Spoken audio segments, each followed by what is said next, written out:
un sondage, des ingrédients simples et plutôt locaux, et encore et toujours un peu de patience, je vous explique aujourd'hui pourquoi et comment j'ai réalisé ce délicieux pain complet sans gluten.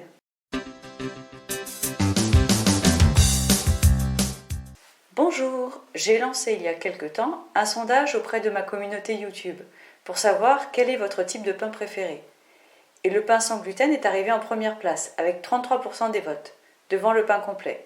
Certains ont même précisé qu'ils aimaient particulièrement le pain complet sans gluten. Alors, le pain complet sans gluten, c'est un concept qui m'était pas encore vraiment venu à l'esprit. Mais après réflexion, on peut dire que j'en ai déjà fait, notamment ce pain réalisé avec Hélène, du site Green Me Up, puisqu'il était réalisé à base de graines, et ses différents pains aux graines. Cette fois-ci, je vous présente une nouvelle recette. Mon but est de réaliser un pain qui ressemble à du pain, avec un goût pas trop bizarre, une texture acceptable et des ingrédients accessibles. Et sans œufs, l'alimentation sans gluten étant souvent associée à une alimentation sans œufs. Bonne nouvelle, ce pain remplit tous ses objectifs. Pour réaliser un pain qu'on peut qualifier de complet, j'utilise des graines et des flocons, précisément du sarrasin, du millet et des flocons d'avoine sans gluten. Je dose avec un pot en verre de 125 ml. C'est un pot de yaourt. Précisément, je prends un volume de graines de sarrasin, soit 90 g, un volume de graines de millet, soit 100 g, et j'ajoute un grand volume d'eau. Je laisse les graines ramollir pendant 24 heures en mélangeant de temps en temps. Je les égoutte et je les rince légèrement. J'ai passé 500 ml d'eau dessus. J'ajoute maintenant un volume de flocons d'avoine sans gluten, 2 volumes d'eau et une cuillère à café de sel.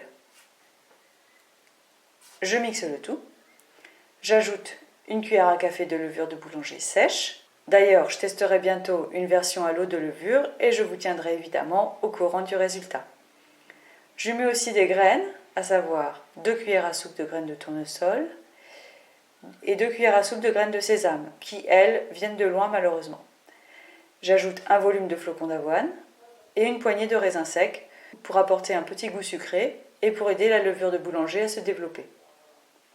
Je mélange bien et je verse dans un moule à cake graissé et fariné à la polenta fine. Je couvre et laisse lever dans un endroit assez chaud, entre 24 et 28 degrés. Une fois que la pâte commence à monter, après 1 heure ou 2, j'enfourne dans un four froid que je fais chauffer à 180 degrés pour 35-40 minutes. Ce pain est vraiment une réussite. J'aime bien son goût, le goût du sarrasin est bien équilibré, le pain se tranche bien et il est très bon aussi une fois passé au grille-pain. Dites-moi dans les commentaires si cette recette vous a plu. Toujours dans le thème du sans gluten, découvrez dans ces vidéos comment faire de délicieuses chips de sarrasin et des dés de sarrasin que vous pourrez manger à toutes les sauces. À bientôt!